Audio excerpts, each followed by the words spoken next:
Programming শিখতে চান কিন্তু কোথা থেকে শুরু করবেন বুঝতেই পারছেন না। হ্যালো ভিউয়ার্স, সবাইকে লার্ন উইথ আসমা চ্যানেলে ওয়েলকাম।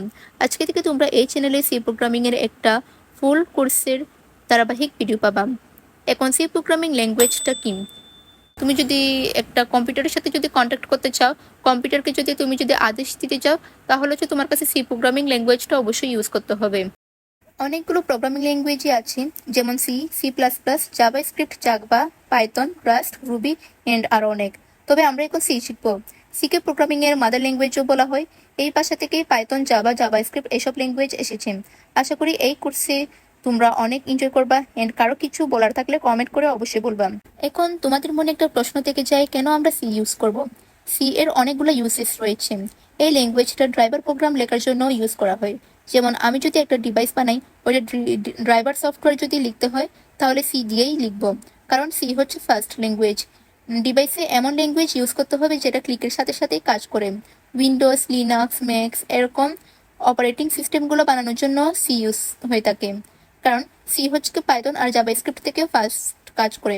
এরপর সি ল্যাঙ্গুয়েজ ইউজ করা হয় এমবেডেড সিস্টেমে, যেমন কি মাইক্রোওয়েভ, ক্যামেরা এগুলাই। এরপর সি প্রোগ্রামের আরও একটা সাইটে খুব বেশি ইউজ রয়েছে, সেটা হচ্ছে গেমিং এর, কারণ এটাও ফাস্ট অ্যাকশন করা খুব জরুরি। যদি ধরো একটা অ্যানিমেকে কিক করলা আর যদি এটা 2 সেকেন্ড পর কাজ করে, তাহলে কি গেমের মধ্যে কোনো মজা আছে? এই জন্য হচ্ছে কি আমাদের এমন একটা ল্যাঙ্গুয়েজ সিলেক্ট করতে হয় যেটা হচ্ছে কি খুব ফাস্ট কাজ করে।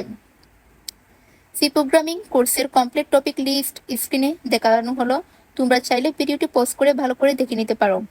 মডিউল 1-এ থাকছে ইন্ট্রোডাকশন টু সি প্রোগ্রামিং, এরপর থাকছে input and output, operator and expression, conditional statement, looping, function, array, string, pointer, structures and union, dynamic memory allocation, file handling, advanced topic. সাথে আমরা ইন্টারেস্টিং প্রজেক্ট অ্যান্ড প্রবলেমও সলভ করব। Code লেখার আগে প্রথমে আমাদের 2টা সফটওয়্যার ইনস্টল করে নিতে হবে। প্রথমে থাকছে কোড এডিটর। কোড এডিটরে কোড লেখা হয়, এন্ড এখানে কোড এডিটর হিসেবে ইউজ করতে পারো তোমরা বিএস কোড। বিএস কোড খুব ভালো একটা সফটওয়্যার। এখানে বিএস কোডকে ভিজুয়াল স্টুডিও কোডও বলা হয়। এখানে অনেক রকমের ল্যাঙ্গুয়েজ তোমরা লিখতে পারবা। এরপর ইনস্টল করবো কম্পাইলার। এটা এমন একটা সফটওয়্যার যেটা আমাদের কোড চেক করে ঠিক আছে কিনা আর রানের কাজও করে থাকে। কম্পাইলার নিয়ে পরে বিস্তারিত বলা হবে, আপাতত তোমরা এইটুকু বুঝে রাখো।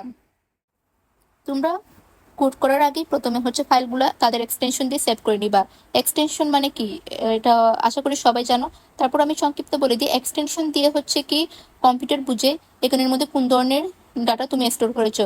যেমন কি .c দিয়ে বোঝা যাচ্ছে কি তুমি এখানে সি প্রোগ্রামিং ল্যাঙ্গুয়েজের কোড লিখেছো, আর .jpg দিয়ে কম্পিউটার বুঝে হচ্ছে এটা একটা ছবি, আর .txt দিয়ে হচ্ছে কি বোঝানো হয় কোনো টেক্সট ফাইল। এভাবে হচ্ছে কি কোনো কিছুর সাথে তাদের এক্সটেনশনটা যোগ করে দেওয়া হয়। আজকের ভিডিও এই পর্যন্ত। নেক্সট ভিডিওতে দেখা হবে ল্যাঙ্গুয়েজের বেসিক নিয়ে। ততক্ষণ তোমরা ভালো থাকো, খুশি থাকো আর সাবস্ক্রাইব করে পাশে থাকো।